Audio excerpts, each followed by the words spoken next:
আসসালামু আলাইকুম রহমতুল্লাহি ওবরকাতু।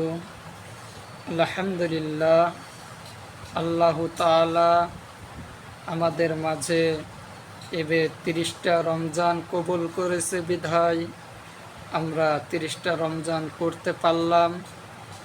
অত্যন্ত আমরা খুশি 30টা রোজা করতে পেরে।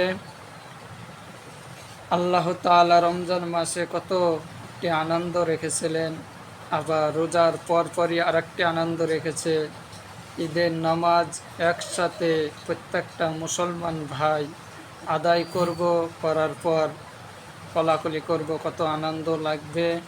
কিন্তু রমজান মাসে একটাই মনে কষ্ট, মায়ের হাতের রান্না একদিনও খেতে পেলাম না।